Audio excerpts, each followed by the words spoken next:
According to Sri Ramakrishna Paramhansa, how to overcome from the problems of life. Throw a piece of unbaked cake of flour into hot ghee, and it will make a sizzling noise. But the more it is fried, the less is the noise. And when it is fully fried, the bubbling ceases altogether. So long as a man has a little knowledge, he goes about talking and preaching. But when he gains inner perfection, born of true knowledge, he no longer makes any vain display of his knowledge. If there is a small hole at the bottom of a jar of water, the whole water will leak out. Similarly, if there is the smallest trace of worldliness in the aspirant, all his exertions will come to nothing. The mythical swan can separate milk from the water with which it is diluted and drink only the milk, leaving the water behind. Other birds cannot do this. God is intimately mixed up with Maya. Ordinary men cannot see him apart from Maya. Only the paramhansas, those established in the knowledge of God, can reject Maya and reach God in his purity. If you can find out the nature of Maya, the universal illusion that deludes everyone, it will leave you just as a thief runs away when he is found out. A disciple once asked Sri Ramkrishna how he was to conquer lust, for though he was passing his days in the religious contemplation, lustful thoughts were arising in his mind from time to time. Sri Ramakrishna replied, "There was a man who had a pet dog. He used to carry it about in his arms, play with it and kiss it.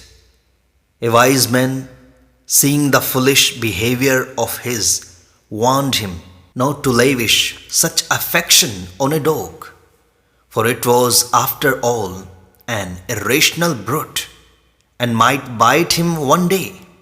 The owner took the warning to heart and putting away the dog from his arms, resolved never again to fondle or caress it. But the animal could not at first understand the change in his master, and would run to him frequently to be taken up and caressed.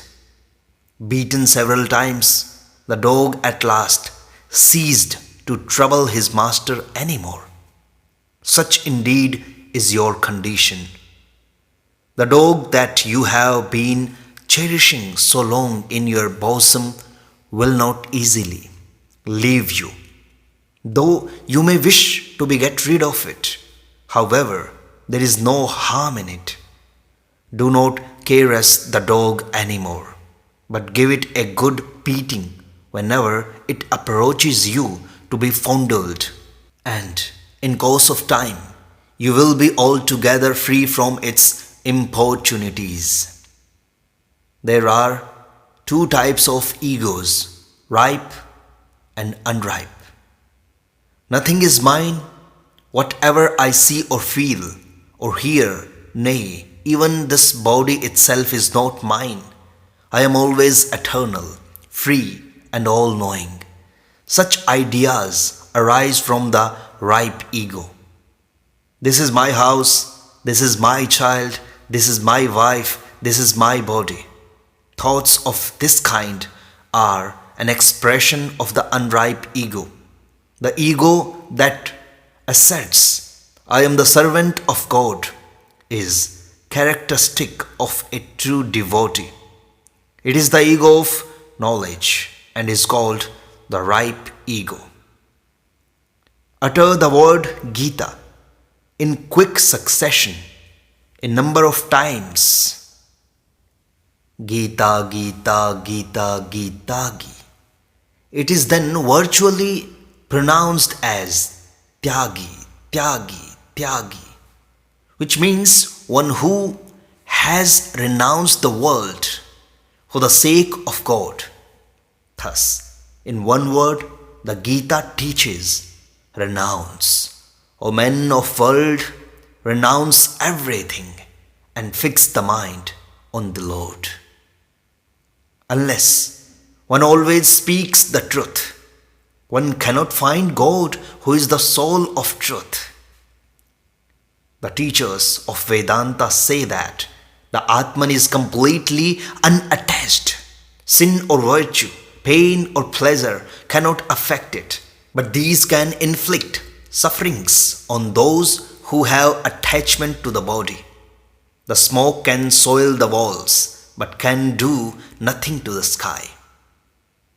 Addressing some of his householder devotees, Sri Ramakrishna said, "You should look upon money also as a means of getting food, clothes, and shelter, of worshipping the God and serving sadhus and devotees.